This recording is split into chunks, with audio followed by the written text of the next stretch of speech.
обладатель 10-го дана Эрик Аседов.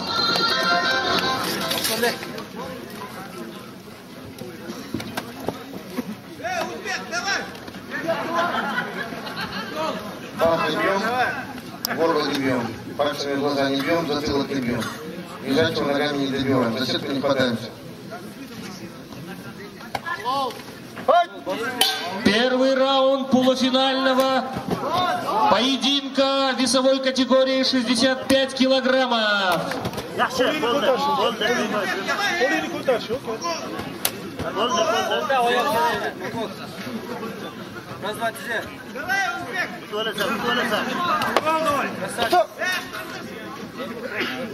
Бойцу из Кыргызстана.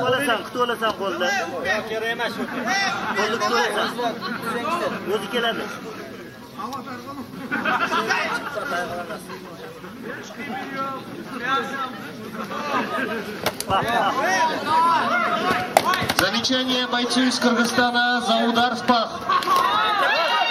Замечание бойцу из Кыргызстана за удар ногой лежачего. -3.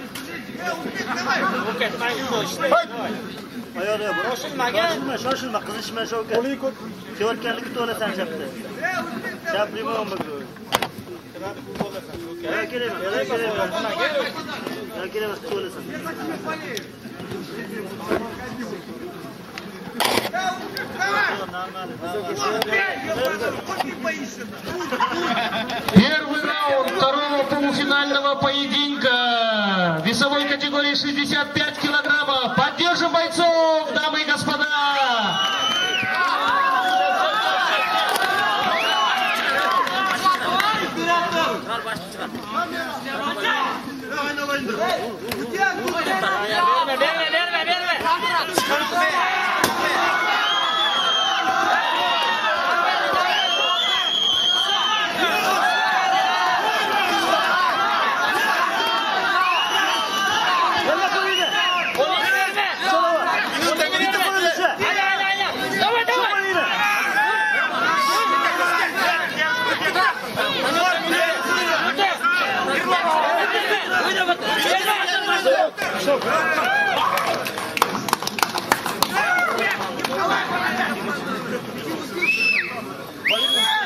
Болевым приемом на руку победу одержал